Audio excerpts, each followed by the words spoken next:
Olá, olá pessoal, tudo bom com vocês? Espero que sim.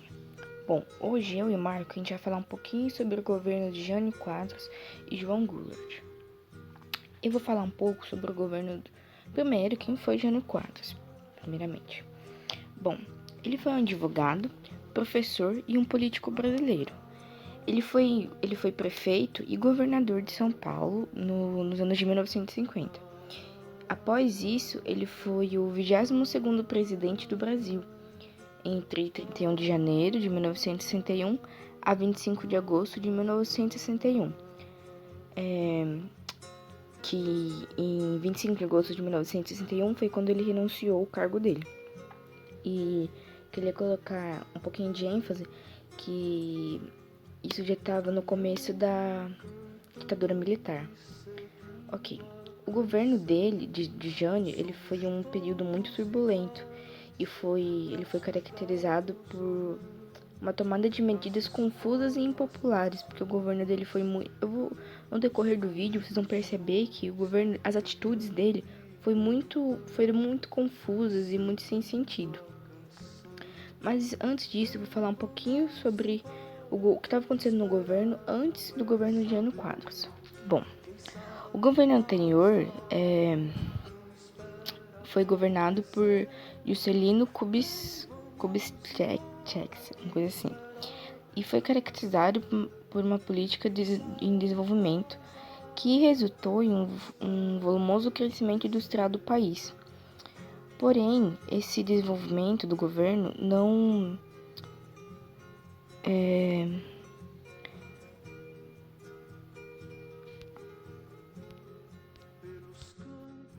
Mas esse governo, ele ocasionou problemas graves que afetaram a sociedade brasileira, com alta inflação, com ponto de maior repercussão social naquele momento. Alguns outros problemas foi o crescimento da dívida externa e os problemas que foram relacionados ao campo e a área educacional também eram urgentes. Bom, com isso houve um enfraquecimento dos representantes do PSD e do PTB. E com isso a UDN, que era a União Democrática Nacional, que era um partido conservador, viu que na eleição de 1960 eles tinham que criar eles haviam criado uma grande oportunidade, finalmente, para encerrar o ciclo de derrotas, já que eles haviam perdido as 3 eleições presidenciais na Quarta República. Com isso, a UDN ficou muito animada, porque isso refletiu exatamente a fraqueza do nome das chapas do PSD e do PTB para essa disputa presidencial. Com isso, Jânio Quadros foi um político observador que se opunhava ao legado político do Getúlio Vargas. Então, ele foi visto como um ótimo político por Carlos Lacerda, como nome ideal para a UDN, como eu acabei de dizer, como presidente.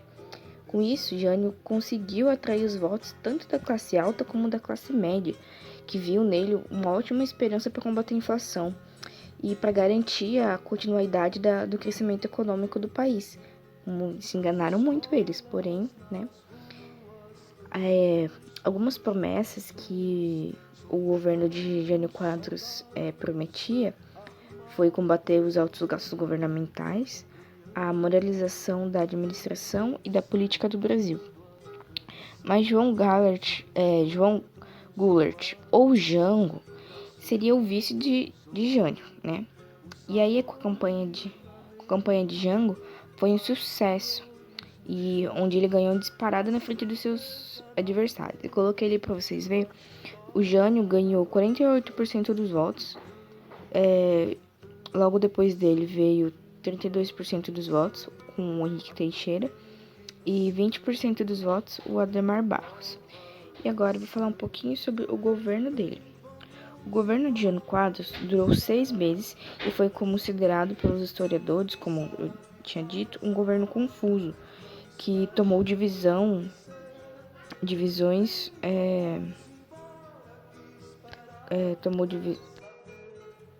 que tomou decisões erradas e contribuiu para lançar o país em uma grande crise política.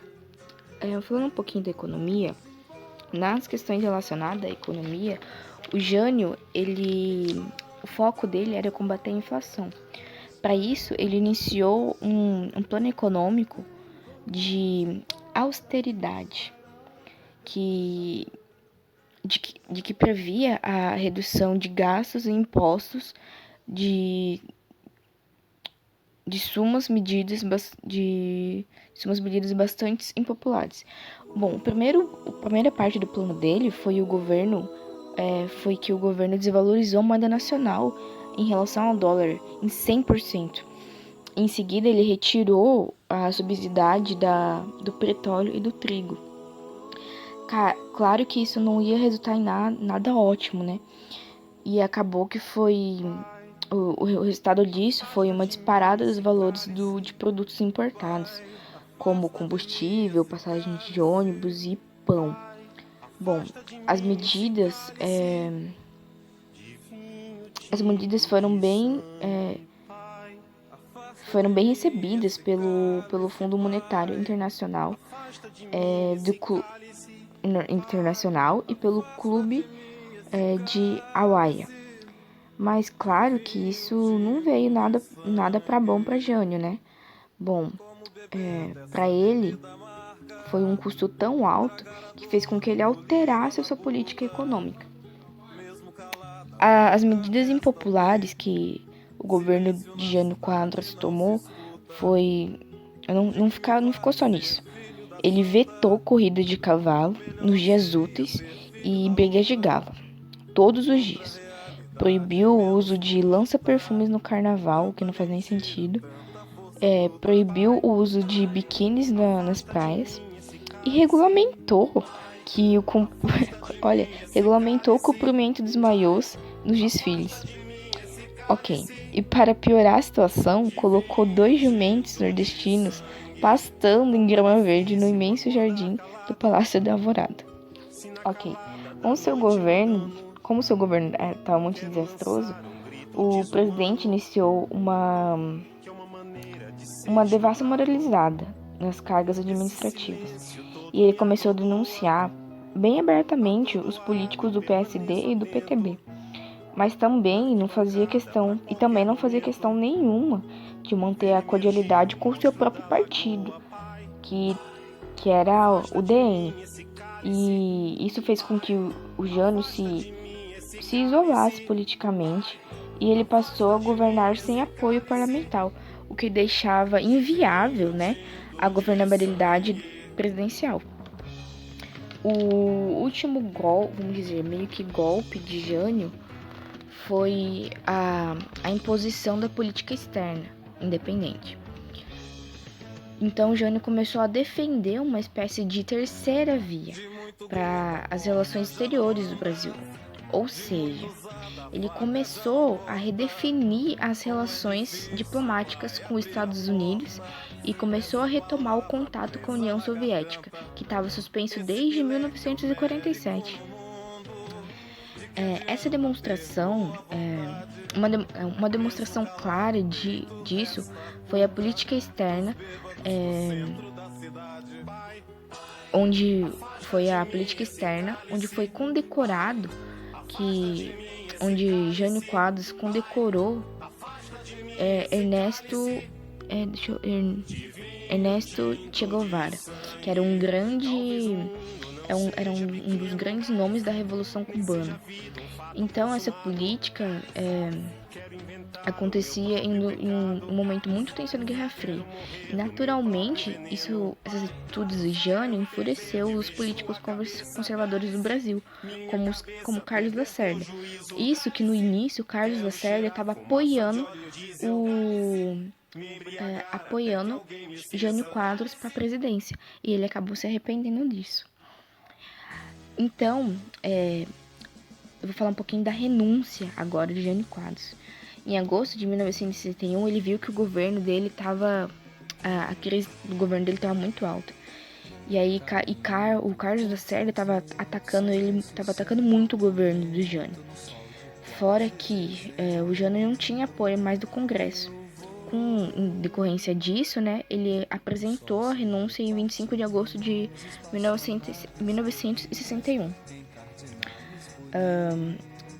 Com isso, Jânio, ele nunca explicou o motivo da sua renúncia, mas alguns historiadores falaram para que se a gente observasse a retrospectiva desse governo, a gente ia ver que parecia que Jânio estava esperando que quando ele renunciasse, que a sua renúncia não fosse aceita e que houvesse um clamor popular. Mas não foi isso que aconteceu, né? E ele achava que ia surgir um clamor popular e exigisse que ele voltasse à presidência. Só que ele estava achando que isso ia acontecer e o Congresso não ia estar ali. Mas não foi isso que aconteceu. E aí com a renúncia de Jânio, houve uma grave crise política. E aí deu início à campanha da legalidade, na qual vários grupos ligados à esquerda defendiam a posse de João Goulart, que era o vice de Jânio Quadros. Eles queriam que João Goulart, como era seu vice de Jânio, que ele fosse agora eleito à presidência. Bom, com isso, ele foi realmente selecionado à presidência, em setembro de 1961, só que sob o medida do parlamentarismo. E agora, o Marco vai falar um pouquinho sobre o governo de João Goulart. Eu sou o Marco e eu tô aqui para falar sobre o governo de João Goulart. João Goulart, ou também João Belchior Marques Goulart, nasceu em 1º de março de 1919 em São Borja, Rio Grande do Sul, e morreu em 6 de dezembro de 1976 em Mercedes, Corrientes. Foi um advogado, vice-presidente do Brasil de 1956 a 1961 e presidente do Brasil de 1961 a 1964. Sua carreira política teve início em 1946 com a fundação do Partido Trabalhista Brasileiro, o PTB, e em 1947 ele foi eleito a deputado estadual, sendo que ele seria eleito deputado federal em 1950.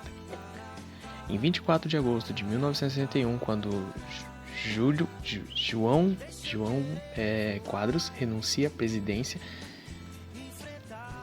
Jânio Quadros renuncia à presidência, deixando o cargo para o vice, que seria ele.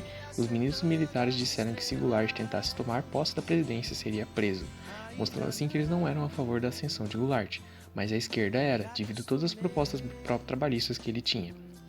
Para ajudá-lo, nomes como Leonzel Brizola, cunhado de Goulart, e o Comitê Central de Movimento da Resistência Democrática se alinharam a ele para garantir sua posse da presidência, com a garantia de 40 mil pessoas armadas para ajudá-lo. Quando assumiu a presidência, iniciou-se numa fase parlamentarista para tentar se livrar das situações complicadas como a inflação alta e dívidas externas que o Brasil tinha de quando ele tomou o poder. Ele tentou fazer um acordo com os norte-americanos que não acabou resultando em nada, que em 1962 foi ratificada a Lei das Remessas de Lucros, que foi um projeto que delimitava que as empresas estrangeiras poderiam encaminhar para o exterior somente 10% do seu lucro anual. O governo americano tenta derrubar Goulart do poder e em 1963 ele retorna ao presidencialismo devido a uma votação dada pela população que, graças ao governo norte-americano, estava, podemos dizer, de uma certa forma alienada. Nesse momento que o governo iniciam-se várias reformas. Uma delas foi o debate das reformas de base, que foi um programa de reformas nas seguintes áreas: agrária, tributária, educacional, urbana, eleitoral e bancária. O primeiro grande debate deu-se sobre a questão da reforma agrária, e foi o que travou o governo de Jango. Por não saber como avançar nesse debate devido à indenização, o PSD e o PTB dos trabalhistas pararam de apoiar Goulart. Jango teve a grande adesão das camadas populares com uma classe operária, os sindicatos, os estudantes e etc. Mas quando assumiu a presidência, devido ao país estar desestruturado, marcado por crises políticas, ele acaba não conseguindo e acarretando o golpe de 1964. O golpe de 1964 foi ocorrido em 31 de março de 1964 e foi feito pelos adversários do governo de Jango, militares e políticos conservadores, que deram um golpe conhecido como golpe de 64. Essa ação pretendia, entre outras coisas, depor o presidente João Goulart, acusado de comunista. Uma vez que os militares assumiram o poder, Jango se refugiou no Uruguai e morreria no exílio. Um acontecimento muito importante foi em 13 de março de 1964, onde ocorreu o comício da estação da Estrada de Ferro Central do Brasil, no Rio de Janeiro, que reuniu 3.000 trabalhadores em apoio a Jango. Uma semana depois, as elites rurais da burguesia e setores conservadores da igreja realizaram a Marcha da Família com Deus e pela Liberdade, considerado o ápice do movimento de oposição ao governo. Após rápidas passagens em Porto Alegre, onde encontrou o cunhado Leonel Brizola, o ex-governador do Rio Grande do Sul, então deputado federal do PTB da Guanabara, João Goulart, decidiu partir para o exílio, chegando em Montevidéu no dia 4 de abril de 1964. Lá ele permaneceu até em 1970 e poucos, para onde ele morreu. Ele deu entrevistas a algumas pessoas para falar sobre o seu reinado, mas não virou muita coisa. Obrigado por assistirem e espero que tenham gostado.